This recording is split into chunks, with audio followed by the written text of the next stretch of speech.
jaallattu ijoollee. Takka ol guuruudha, takka makiinaa keessatti gadi guuruudha. Dhiyaatitti gumaan lama birrii 10 jechuudha. Kun amma booksiin kun yookaan immoo kaartooniin kun 25 bitame. Akka ani bakka jirutti jechuudha.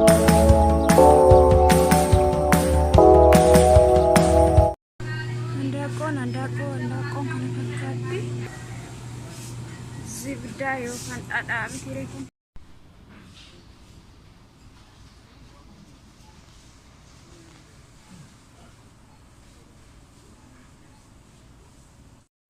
Hordoftoota gizutoo nagaa keessanii jirtu har'a jechuudha. Fakki suuqii oolee jirra. Super marketiitti kana bitaa oolee jirra. Amma waan gadi baaneef xinnoo hin dukkanaa jira malee jechuudha. Haala kanaatiin yeroo makiinaa keessa daradaraa jirra.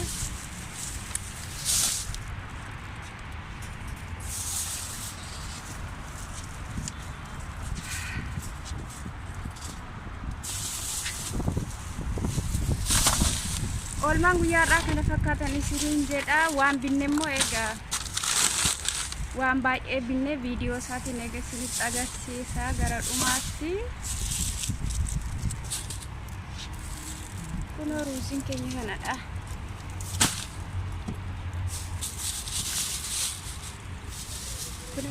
Kalaas amma makiinaa cufannee oton beekata jecha itti je'eenaan oofa ture amma ana qofa keessa jira ture garuu maa gore hawwi isaan qaba guyyaa tokko shaakalee numaan oofa hin abdii qaba.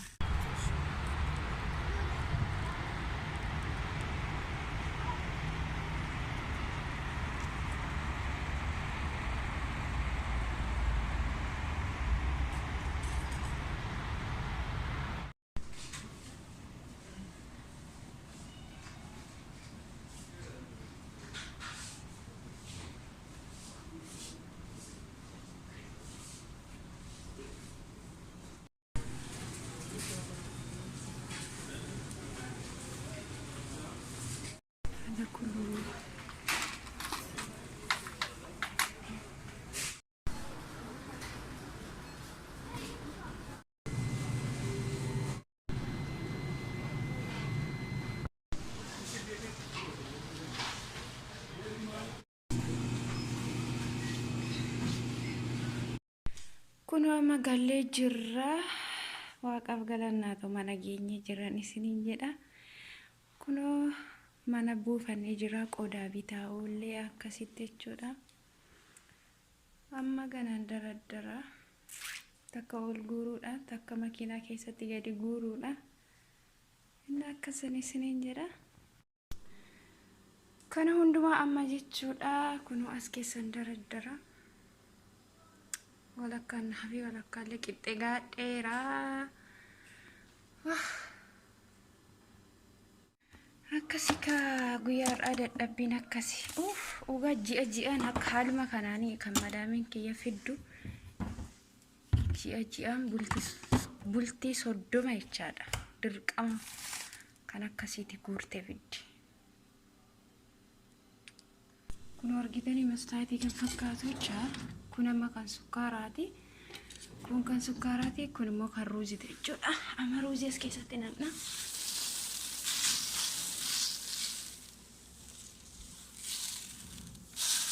Kun ruuzii as keessatti naqannee jirra. Kan agaa akkasitti cufna. Amallee fixachuu gaheera kan manna hafe jechuudha. Amma eega madaamiin koo yeroo fiddu jechaadha. Ji'aan akka nama suuqii. Akka nama suuqii aabuuti.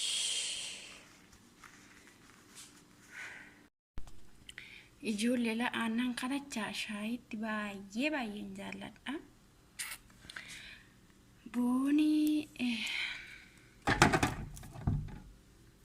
kun akkuma beekamu timaatimiidha. Itoophiyaa keessallee guute jechuudha timaatimiin kun. Kana garuun arginan Itoophiyaa keessatti.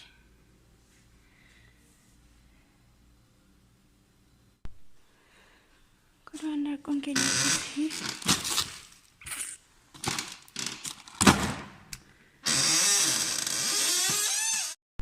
Kunillee firiijii jechuudha kan duraa kan lukkuu mamaati.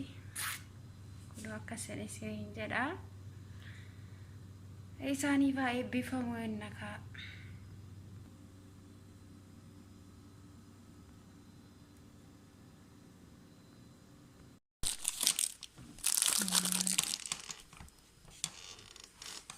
Stock of Ramadan, huh? Yes. Kanallee kunoo dardaree gara Ramadaan iyyaatee ragaa akkuma beektani. Way. Kana jaallattu ijoollee.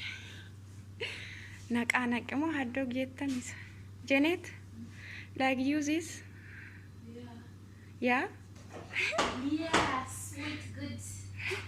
Ijoollee wanti na dhibechu Oromoon biyya galee hanqaaquuni akka Itoophiyaatitti gumaan 2 birrii 10 jechuudha. Kun amma boksiin kun yookaan immoo kaartooniin kun 25 bitame akka ani bakka jirutti jechuudha. Jireenyi biyya Oromoo akkasii takka suuqiitii gadiin guura makiinaatti makiinarraa manan guura manarraa kun ammoo waan barbaachisu hunda dardara'ee ammoo kaartoonii qullaa gara qoshaashaatti guura. Akkasii jireenyi biyya Oromoo. Galatoomaa isiniin jedha hordoftoota Gizuutuu.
Sinjiro goftaan koo